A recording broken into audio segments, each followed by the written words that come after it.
जो पिछले सांसद थे जातिवाद फैलाया बहुत ज्यादा है। वोट मांगने का टाइम होता है तभी आता है।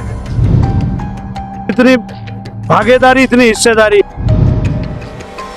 नमस्कार, मैं हूं संजीव कुमार, आप देख रहे हैं न्यूज़ वन। जैसे कि आप सभी को पता है कि उत्तर प्रदेश में लोकसभा का बिगुल बज चुका है और सभी क्षेत्रीय पार्टियां अब अपने दावे ठोक रहे हैं और सभी क्षेत्रीय पार्टियों के जो एमपी का चुनाव लड़ रहे हैं वो सभी गांव-गांव जाकर अपना प्रचार प्रसार कर रहे हैं। इसी कड़ी में हम पहुंचे हैं लोकसभा मुजफ्फरनगर में। मेरे साथ कुछ यहाँ युवा हैं जो इनसे जानेंगे कि अब की बार लोकसभा मुजफ्फरनगर पर किसका समीकरण बनता नजर आ रहा है। जैसे कि भाजपा से संजीव बालियान और सपा से हरिंदर मलिक और बसपा से दारा सिंह व राजपा पार्टी से नंदकिशोर पुंडीर की पत्नी कविता जी मैदान में है।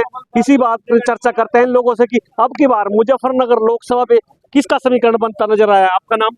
शेखर राणा। शेखर राणा जी, अब की बार मुजफ्फरनगर लोकसभा में चुनाव का बिल्कुल पूरी तरह बच चुका है, सभी पार्टियां मैदान में है। किसकी एक तरफ हरिंदर मलिक है जी, यहाँ तो चारों तरफ। क्या कारण है? कारण है जी, जो पिछले सांसद थे जातिवाद फैलाया बहुत ज्यादा है। हमारे ठाकुर पूरण सिंह भी प्रचार कर रहे हैं, तो राजपूत समाज जितने भी युवा है टोटली हरिंदर मलिक पे जाओगे। बीजेपी के जो सांसद हैं संजीव बालियान जी, उन्होंने एक नारा दिया था कि अब की बार मुजफ्फरनगर में उन्होंने विकास के नाम पर वोट मांग रहे हैं। उन्होंने बहुत विकास किया है।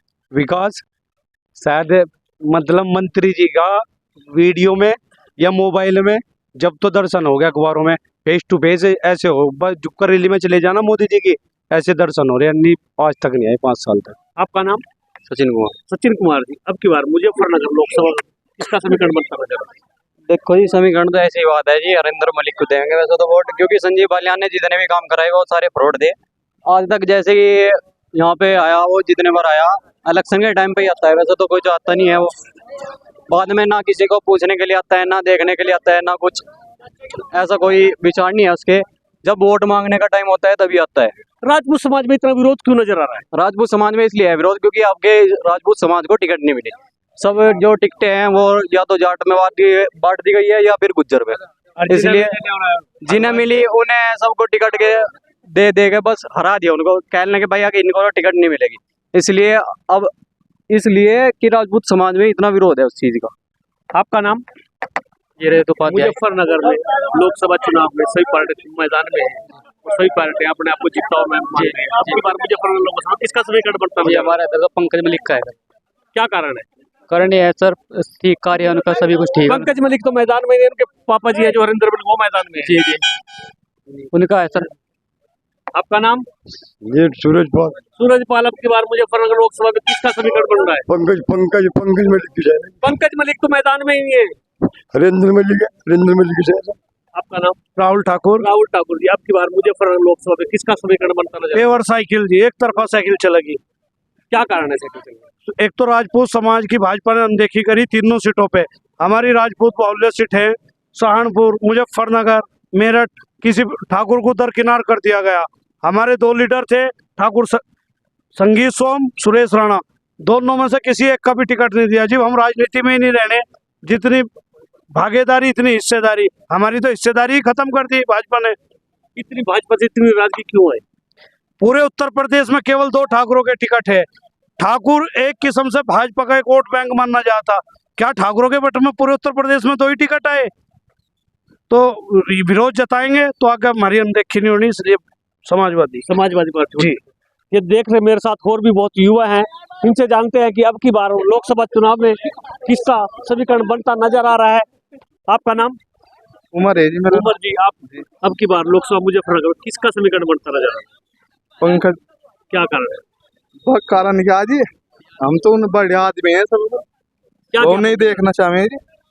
अच्छे नेता हैं, पुराने नेता हैं, बढ़िया काम कर रखा। संजीव बालियान भी अच्छे नेता है। नहीं सब बढ़िया है, हमने भी नहीं बुरा कहते, नहीं बढ़िया है। तो विरोध क्यों है? वह विरोधी क्या बात भाई, अच्छे लगे जी हमें। हाँ जी भाजी, यहाँ तो एक डब्बा हरिंदर मलिक। क्या कारण है? हरिंदर मलिक तो चुनाव में अभी आए हैं, वैसे पुराने नेता है। अभी संजीव बालियान का एक बयान आया था कि 60 साल में सरकार रिटायर कर देती है। इनसे परेशान हो गए बालियान जी से, इतना परेशान है वो क्षेत्र। हर जगह विरोध रहा, कल भी कहीं मड कहाँ पर बता रहे कोतलने में विरोध हुआ, हर गांव में ही विरोध है इनका, हर जगह। तो कुछ करा ही नहीं इन्होंने। विरोध का कारण क्या है? जातिवाद, बहुत ज्यादा क्योंकि जाति ये अपनी मुजफ्फरनगर जाति को लेकर जो जाट जाति है उनकी जाति को लेकर है ना ज्यादा एग्रेसिव है, अदर जाति को नहीं मानते हैं, अपनी जाति को लेकर ही एग्रेसिव है, इसलिए संजीव बालियान को आपका बहिष्कार कर दिया है। जैसा कि सभी युवाओं ने बताया कि अब की बार मुजफ्फरनगर लोकसभा पे संजीव बालियान जो भाजपा से लगातार अब की बार तीसरी बार चुनाव लड़ रहे हैं, उनका विरोध नजर आ रहा है। ग्रामीणों का कहना है कि अब की बार मुजफ्फरनगर लोकसभा पे राजपूत समाज की अनदेखी के कारण किया गया है, संजीव बालियान का विरोध हो रहा है। इसके चलते ही ग्रामीण अब की बार संजीव बालियान से खुश नहीं नजर आ रहे। अब की बार मुजफ्फरनगर लोकसभा पे किसका समीकरण बढ़ता नजर आ रहा है? लोकसभा में तो आपको 75% तो बीजेपी का ही बढ़ा। मुजफ्फरनगर लोकसभा पे क्या कारण है? मुजफ्फरनगर कारण ये है कि मोदी का चेहरा है, बीजेपी पार्टी है और मोदी का चेहरा है हमारे। संजीव बालियान से वो खपा नजर आ रहे हैं। वो एक व्यक्तिगत बात जो है इनकी सामूहिक राजपूत बिरादरी की अलग से है, लेकिन हमारे जो प्रधानमंत्री कर्तव्यनिष्ठ और ईमानदार अब तक के कार्यकाल में उनके ऊपर किसी भी शख्स की ये हिम्मत नहीं हुई, न किसी को कोई प्रमाण मिला कि कोई भ्रष्टाचार उनके खिलाफ है। इसलिए आपके गांव में कुछ लोग कह रहे थे कि संजीव बालियान वादे कर गया था परंतु पूरे नहीं किए। नहीं देखो, ये एक व्यक्तिगत बात है, और फिर सांसद का क्षेत्र इतना बड़ा होता है कि उसमें समय पर पैसा ना मिल पाने के कारण वो काम ठीक करवाएंगे, लेकिन अब आचार संहिता लग जाएगी, उसके बाद में जो अवशेष कार्य है वो कहेंगे निश्चित रूप से पूरा करवाएंगे। फिर भी गांव में आपके बहुत विरोध देखने को मिल रहा है संजीव। नहीं, विरोध गांव में नहीं देखने को मिल रहा, ये तो केवल बच्चों की बात है, नहीं तो विरोध तो बिल्कुल नहीं है। हमारा गांव शुरू से बीजेपी का है और आगे भी बीजेपी का ही रहेगा। युवाओं में बहुत विरोध है, युवा नारे लगा रहे थे। युवाओं में केवल वो रोजगार वाली बात है, लेकिन हमारे प्रधानमंत्री की सोच जो है वो रोजगार मांगने की बजाय रोजगार देने वाले बनो, उनकी सोच ये है और उस नीति पे में काम भी कर रहे हैं। पास राणा पूर्व प्रधान दूधले। आज जैसे लोकसभा चुनाव चल रहा है, अब की बार किसका समीकरण बनता है? अब गए राजपूतों ने रबर रिकॉर्ड तोड़ दिया, हरिंदर मलिक जीतता का 100%। और राजपूतों में कल मैं यहाँ गाता हरे खेड़ा दुर्गुनपुर, वे लोग हमारे साथी को शेर को हमने पहले बनाया था, शेर पंकज मलिक विधायक, उसके बाद वो बब्बर शेर को MP बना रहे। संजीव बालियान को तड़के 4:30 बजे दिल्लीगढ़ से चित कर देंगे। अरे बैठा मेरा बाढ़ का प्रधान युद्धवीर, इसे धमकाए वो, मैं सनू कह दिया संजीव बालियान का टटरा छेद दूंगा, तो आज के बाद कह दिया कोई वो। भाई हमारे जो विधायक जी है वो बहुत एक्टिव हैं और जनता को फेस टू फेस याद रखते हैं।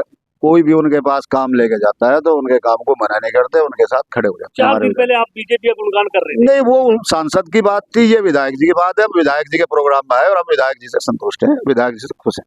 अब की बार विधायक जी को पसंद कर रहे हो? हाँ, विधायक जी हमारे बढ़िया आदमी है और हमने विधायक में हम पंकज मलिक के साथ हैं और वो सांसद का वो था, इसलिए उनके साथ।